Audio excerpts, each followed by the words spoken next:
Amigas e amigos do Sofá de Pobre, mas que tal?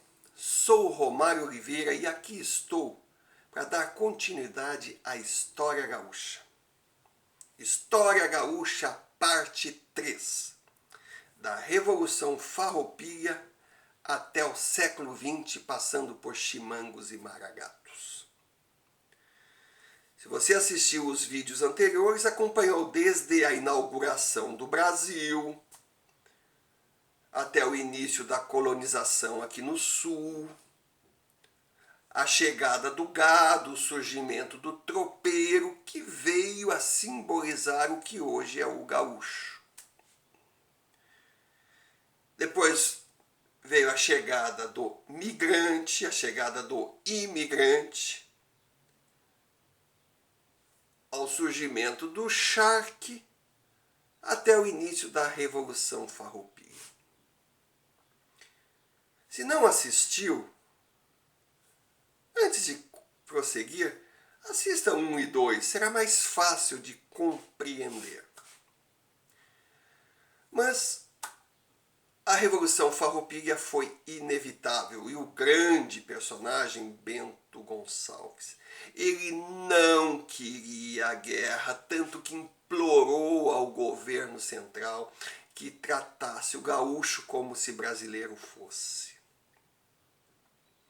Só que quando surgiu o imposto de 25% sobre a carne seca gaúcha, aí não teve como evitar o conflito. Ele sofreu muito. Pena que o governo legalista, o governo monarquista, o governo do centro, menosprezou e subestimou os avisos de Bento. Porque eles pensavam, outros levantes aconteceram em regiões diferentes e foram facilmente abafados. Não lembraram que por obra e graça deles, o estancieiro do sul tinha exército profissional ao seu comando. 20 de setembro de 1835, surge a República Piratini. O grito de independência que dá origem a 10 anos de uma guerra sangrenta que deixou o Rio Grande do Sul em farrapos, por isso a Revolução Farroupilha. A coisa ficou de tal forma que em determinado momento o gaúcho não tinha nem mais roupa para continuar peleando. Ele invadia uma casa, pegava um pedaço de pano, uma cortina, uma toalha e trançava entre as pernas uma espécie de saiote, nascia o xiripá farroupilha, uma cópia do xiripá dos índios. Só que o dos índios era de couro. Bento não era separatista. Muitos fatos, exemplos mostraram isso. Mas já que se obrigou a ir à guerra, na sua república, negro não era escravo. Que era um dos objetivos do movimento, a abolição da escravatura. E depois é o gaúcho que é racista. Mas ele não se rendeu. Só que o acordo o decepcionou. Era muito pouco o conquistado em troca de ter destruído o Estado. E aí, terminada a Revolução, poucos anos depois, ele faleceu, ele morreu de tristeza. Hoje seria depressão. Mas o soldado Farroupilha foi respeitado, continuou soldado e foi para as fronteiras para brigar contra castelhanos. Delineadas as divisas, voltou para casa. Bom, agora, paz. Vou trocar o facão pela enxada. Vou poder ficar com minha família. Não.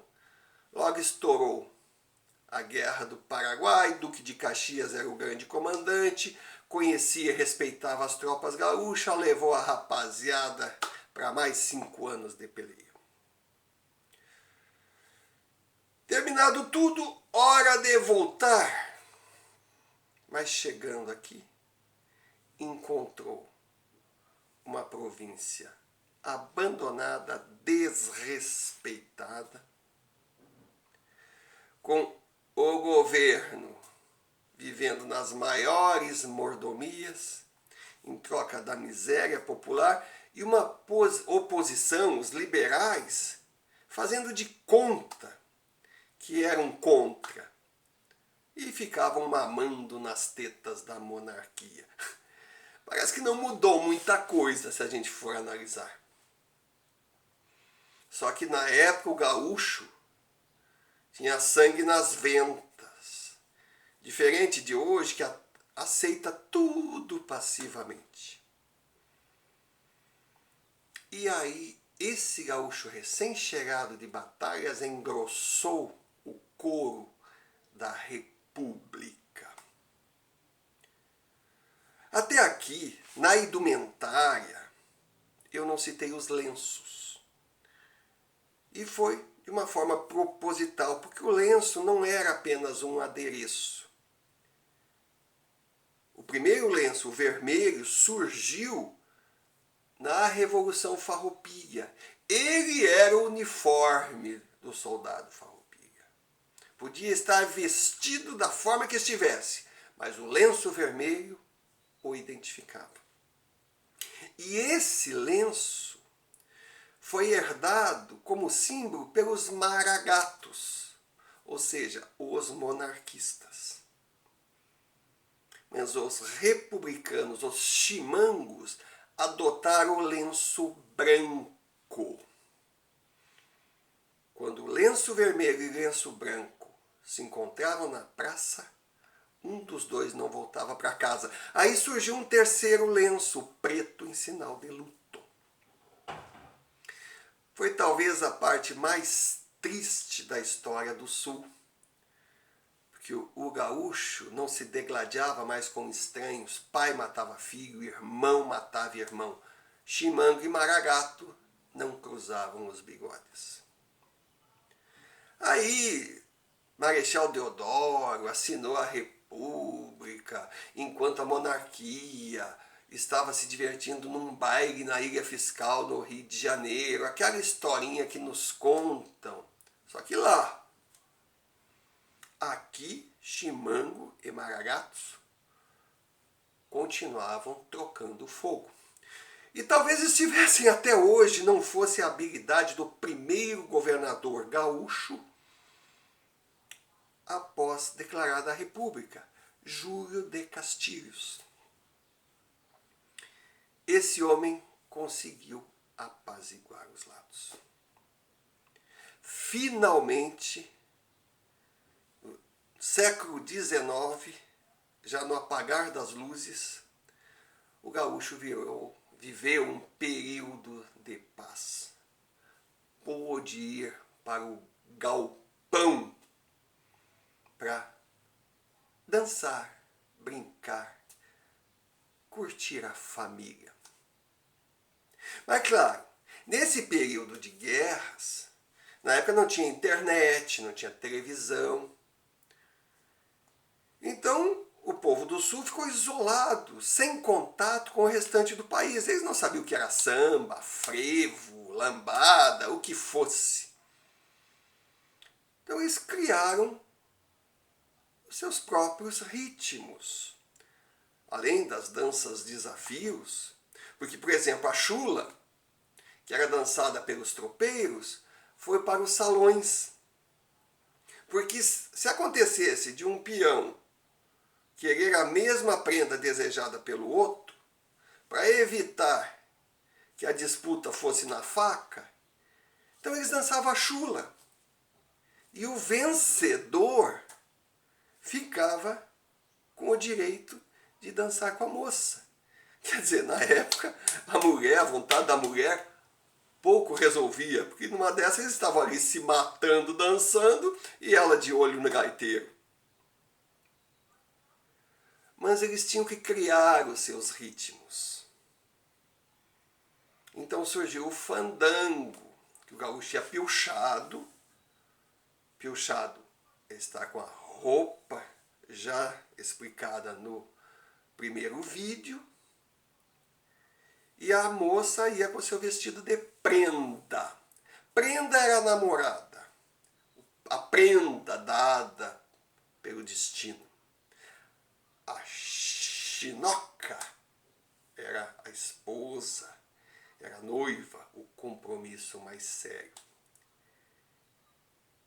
E no galpão, eles dançavam shot, vaneira, vaneirão, ritmos totalmente diferentes dos conhecidos em outras regiões. Mas chegamos no século XX. Aí tivemos Borges de Medeiros, um governador que ficou no poder quase 30 anos. Tivemos Getúlio Vargas, mas daí eu não quero entrar muito, porque como ainda temos resquícios desse tempo, vai dar a impressão que eu estou fazendo política. Eu quero me prender ao final da Segunda Guerra, com o americano espalhando pelo mundo a Coca-Cola, a calça jeans, o rock and roll. Nessa época, meninos que eu falo, Paixão Cortes, Borguetão, só para citar dois exemplos, tradicionalistas respeitados, lendas na nossa história, estudavam no Colégio Estadual Júlio de Castilhos em Porto Alegre. E vendo essa invasão americana, juntamente com outros colegas, para preservar o folclore gaúcho, eles criaram o DTG, Diretório de Tradições Gaúchas. Do DTG veio o primeiro CTG, o Centro de Tradições Gaúchas, o CTG 35 de Porto Alegre. E a missão de cada um deles era preservar as tradições, deixá-la como herança a outras gerações.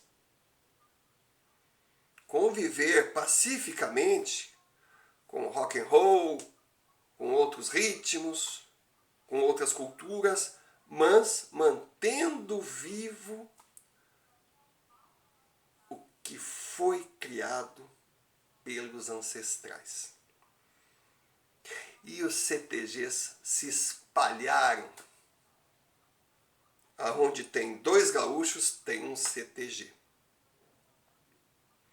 O folclore passou a ser levado tão a sério que se um gaúcho pilchado chegar num ambiente que exige gala, uniforme militar, o smoking, o summer, ele pode entrar. Se for barrado, esse fato de proibi-lo vai de encontro a uma lei estadual que protege as tradições gaúchas. É crime.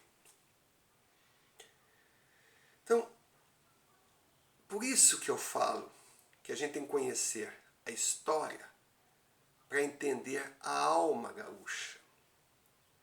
O gaúcho, ele diz, no Rio Grande do Sul tudo é melhor. Ou então, o Rio Grande do Sul é a melhor terra para se viver. Claro que quem vem de fora fica ofendido. Pô, mas que povo arrogante, mas não é. O melhor que ele fala é que a terra dele custou muito caro. Quando eu falo caro, não é dinheiro. Tudo o que o dinheiro compra é barato. Eu falo em morte, sangue derramado, vidas destruídas. Então o Rio Grande do Sul aí está, com suas diferenças, com o seu linguajar, com suas músicas, com suas tradições. E eu acredito que o mínimo que um nascido no Rio Grande do Sul, mesmo que não queira ser gaúcho, por achar uma coisa ultrapassada, respeite. Porque eu deixo um recado a esse Bostinha.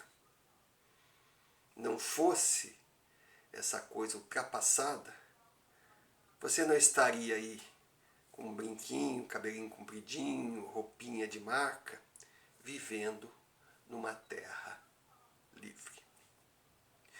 E você de fora, quando chegar, procure nos aceitar, nos entender. E